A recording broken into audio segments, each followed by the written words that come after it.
Dan masih bersama saya di studio CNBC Indonesia, Chief Economist PT Bahana TCW Investment Management, Bapak Budi Hikmat, serta kami juga masih tersambung secara daring bersama dengan Chief Investment Officer PT Mandiri Manajemen Investasi, Bapak Ernawan R. Salimsyah. Saya akan ke Pak Awan terlebih dahulu. Pak Awan, tadi Anda sudah mention terkait dengan upaya-upaya yang dilakukan untuk semakin meningkatkan penetrasi terkait produk-produk syariah. Kalau sejauh ini berapa sih Pak pengelolaan dana yang dikelola oleh MMI sejauh ini Pak?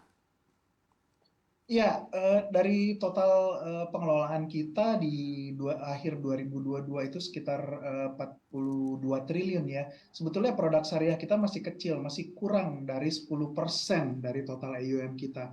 Mungkin sekitar 3 triliun itu adalah produk syariah yang kita kelola.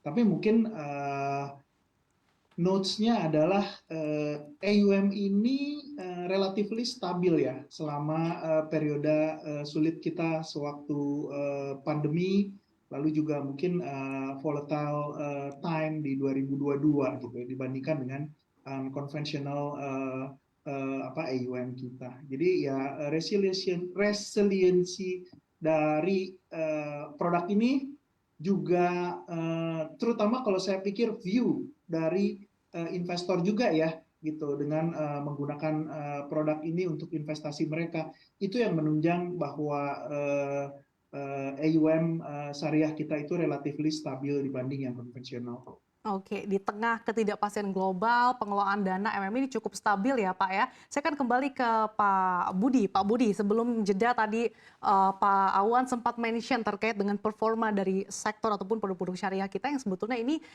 tidak terlalu mengejar begitu ya Pak dengan pasar modal secara konvensional. Sebetulnya apa sih Pak yang perlu digenjot lagi terkait dengan pasar modal syariah ini supaya bisa agile juga Pak saat ini? Iya, jadi sebetulnya ada suatu loyalty ya gitu ya. Sekarang kita sudah punya akses dengan platform gitu ya. Yang penting itu adalah di edukasi, di cara berpikir sebetulnya ya. Persiapan wealth. Itulah sebabnya kenapa saya sangat terinspirasi story-nya Nabi Yusuf ya di surat 12 ayat 47 48. Diarahkan orang itu ke kemakmuran, wealth gitu. Berapa angkanya? Bahwa ada volatility kita bisa ukur, misalnya reksadana syariah itu volatility tahunannya sekitar 13%. Jadi masyarakat perlu tahu loh, saya berapa sih bisa menerima turun naiknya. Kalau bisa 13% dan lain-lain, ya tenang, bisa kita tidur ya. Dan kami juga di Bahana itu sekarang kami mengelola sekitar 50 triliun aset. Kami startnya juga dengan reksadana yang sebetulnya relatively stabil ya. Kami mengelola the biggest endowment fund dan termasuk untuk masyarakat ekonomi syariah, dan itu bagus sekali pemasarannya. Tapi terus terang untuk saham ya seperti Pak Awan sampaikan ini masih punya challenge ya. Karena di pasar modal Indonesia itu kalau untuk konvensional terlalu banyak emiten bank, sekitar 30%. Okay. Kita membutuhkan sebetulnya sektor-sektor new economy, apakah itu information technology, healthcare, energi terbarukan misalnya, itu harusnya ada ya. Jadi jangan cuma komoditi. Kalau komoditi itu biasanya lebih ke volatile ya. Kita butuh sebetulnya manufacturing produk dan lain-lain. Jadi kalau bicara syariah ini kita harus lihat ekosistem ya, antara kesiapan dan lain-lain ya. Tadi kita bicara bank udah ada katakanlah yang ekonomi of scale. Nah, masyarakat yang perlu kita edukasi itulah sebetulnya yang tadi saya sampaikan. Silahkan kaji dan uji framework Nabi Yusuf, atau kalau kita gunakan pendekatannya Pak Jokowi misalnya, beliau berkeinginan ketika Indonesia itu ultah ke 2045 ya, generasi Sasa nih ya, gitu. Beliau menginginkan bahwa pendapatan per kapita kita 320 juta per tahun. Ya. Kalau Sasa pensiun saat itu dan diperkenankan Allah untuk hidup 20 tahun, bisa diestimasi sebetulnya Sasa perlu wealth berapa, aset berapa yang akan diluruhkan nanti buat pensiun. 320 kali 26,4 M. Nah, itu targetnya. Bagaimana mencapai target itu? Nah, baru nanti di working level, asset allocation dan lain-lain, masyarakat bisa kita edukasi gitu. Tapi Pak, dengan melihat perkembangan saat ini, bukankah saat ini juga semakin banyak lagi bank berbasis syariah? Oke, jadi penting juga ada yang namanya kompetisi. Saya maksudkan ini kan di satu sisi syariah itu banyak. Jadi apakah ada produksi, ada saving, ada investing, bahkan ada juga yang buat verification dan lain-lain. Itu kelengkapannya, ada yang untuk financing dan lain-lain. Itu kita perlu. Ya kebetulan saya di wilayah investing ya, persiapan untuk wealth. Nah saya lihat misalnya bagaimana sosialisasinya. Mengapa nggak emiten besar misalnya setiap hari Jumat kenceleng masjidnya disampaikan bahwa oh kita sudah naruh di SBSN misalnya, supaya masyarakat tuh tahu gitu. Banyak Well-informed kekeliruan juga ya, masyarakat Pak, melihat ya. hutang gitu loh. Dan suku itu sebagai suatu instrumen yang boleh dibilang terbaik untuk proteksi misalnya, itu bisa kita kenalkan. Karena saran Nabi Yusuf ada 3 tahapan investasi: growth, protection, distribution gitu ya. Growth dengan saham, proteksi dengan suku, misalnya distribution, nanti ada structure produk gitu loh. Oke, menarik terkait dengan produk pasar modal syariah. Saya akan kembali ke Pak Awan. Pak Awan, kalau Anda melihat sendiri prospek dan juga peluang dari produk-produk syariah seperti tadi suku, kemudian juga ada global bond, ini seperti apa sih Anda melihatnya? Buat Indonesia cukup baik ya, karena tadi backdrop ekonomi kita yang jauh lebih baik dari ekonomi global gitu. Jadi ya pembiayaan melalui instrumen-instrumen syariah ini juga bisa akan menarik ya. Nah kalau memang nanti supply instrumen syariah ini banyak, itu kan akan menjadi underlying untuk reksadana-reksadana syariah, sehingga bisa terbentuk produk-produk yang memberikan imbal hasil yang sesuai dengan apa yang diharapkan oleh penggunanya. Dan sebetulnya kalau pada sisi visi tadi saya sampaikan, mungkin yang memang ingin berinvestasi secara syariah ya demikian saja gitu ya, apapun itu gitu, mereka ingin berinvestasi secara syariah. Tetapi yang lebih menarik adalah kalangan non muslim pun ingin gitu ya, karena syariah ini secara tidak langsung juga beririsan dengan aspek-aspek seperti environment, social responsibility, dan good corporate governance gitu ya. Jadi ini juga diharapkan untuk memberikan imbal hasil yang lebih baik. Jadi sebetulnya amplitudonya bisa lebih tinggi gitu. Nah masalahnya sekarang bisa nggak kita memperoleh instrumen-instrumen syariah ini yang cukup banyak, baik gitu ya, dan juga selanjutnya adalah produk-produk investasinya gitu yang bisa diterbitkan sehingga akan mengcater kebutuhan masyarakat. Mungkin perlu digarisbawahi Sasa di sini ya, bahwa ini sudah menjadi urgent bahwa manajer investasi, industri gitu ya, keuangan memang menciptakan produk inovatif untuk mengisi kekurangan supply ini gitu ya. Jika tidak, yang terjadi adalah kita lihat fenomena bahwa masyarakat ini menempatkan uangnya di tempat-tempat lain gitu ya, di tempat-tempat yang misalnya tidak ada fundamental investmentnya, lebih kepada supply demand gitu ya, entah itu platform gambling gitu ya, atau platform kripto dan lain sebagainya. Jadi menurut saya penting bahwa kita mengisi kekosongan ini, apalagi 2045 nanti kalau masyarakat kita sudah kaya dan instrumennya tidak ada, wah bisa dibayangkan betapa carut marutnya nanti capital market Indonesia. Jadi ini urgent sih. Perlunya terkait dengan urgensi produk inovatif ya Pak, supaya investor ini menempatkan aset-asetnya ini ke produk-produk yang memiliki fundamental yang cukup baik supaya nggak gambling. Ngomong-ngomong soal gambling nih Pak Budi, beberapa waktu lalu Presiden Joko Widodo ini mewanti-wanti nih Pak, supaya masyarakat ini tidak ikut-ikutan dalam aksi menggoreng saham. Sebenarnya apa sih pesan Anda bagi para investor, baik yang sudah lama nih Pak existing di pasar modal maupun investor-investor baru atau bisa dibilang investor angkatan corona nih Pak? Oke. Banyak ya, jadi pelajarannya, jadi ada fenomena Candi Prambanan, naiknya tinggi, turun ya, itu yang dirasakan mereka yang baru belajar investasi 3 tahun terakhir.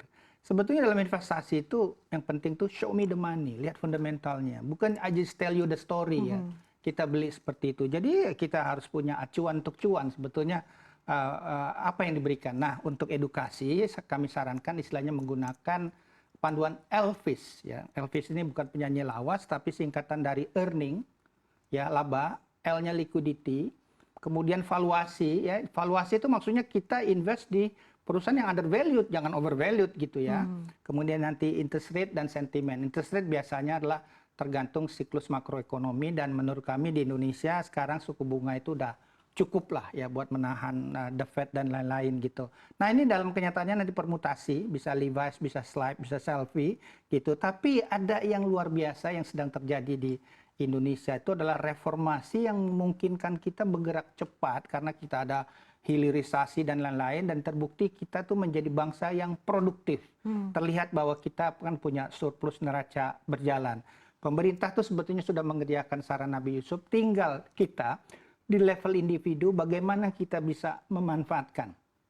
Fundamental Indonesia tuh sekarang sedang diperkuat, ya kita ikut gitu. Ada banyak banget sektor di capital market kita, misalnya even komoditi, kita melihat misalnya dia punya free cash flow kayak apa, kita lakukan valuasi free cash flow misalnya price to free cash flow, banyak yang murah loh gitu loh. Jadi ada baiknya diedukasi di masyarakat itu bagaimana sih sebetulnya proses investasi yang benar.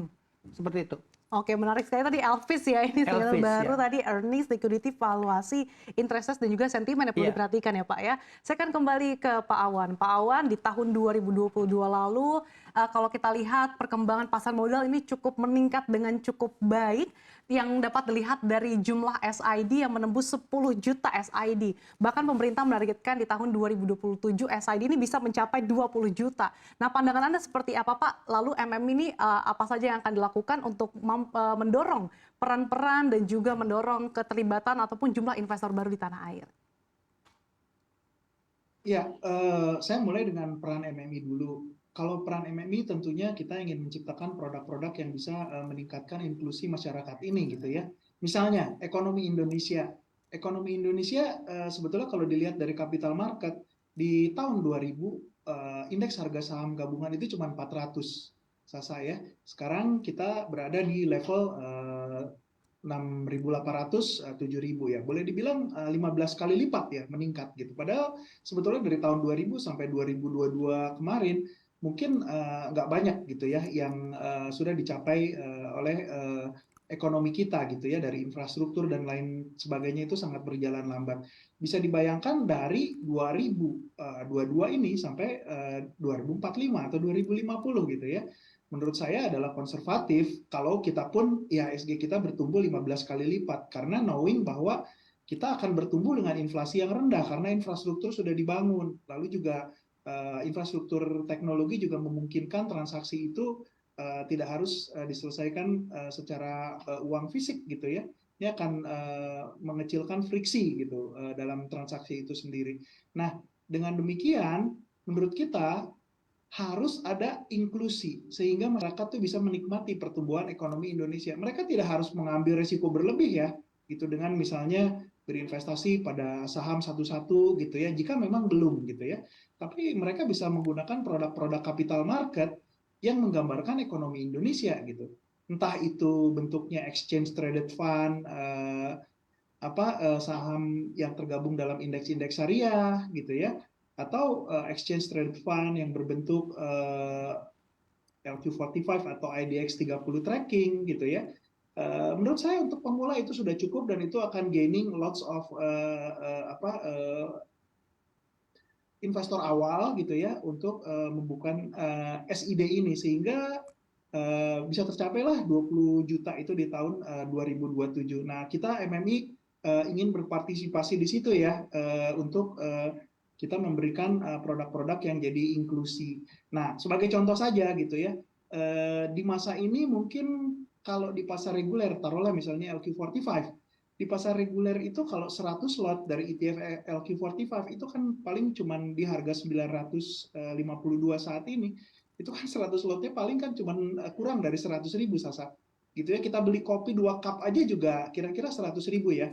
Jadi itu akan memperbanyak masyarakat untuk bisa menikmati ekonomi Indonesia. Masalahnya kita memang di industri capital market ini harus memberikan visi pada masyarakat luas bagaimana ekonomi kita di 2045, dan kita tidak harus mengambil risiko berlebih ya. Cukup yang well diversified untuk membawa kita kepada level kekayaan atau wealth yang lebih meningkat dalam 10-20 tahun ke depan.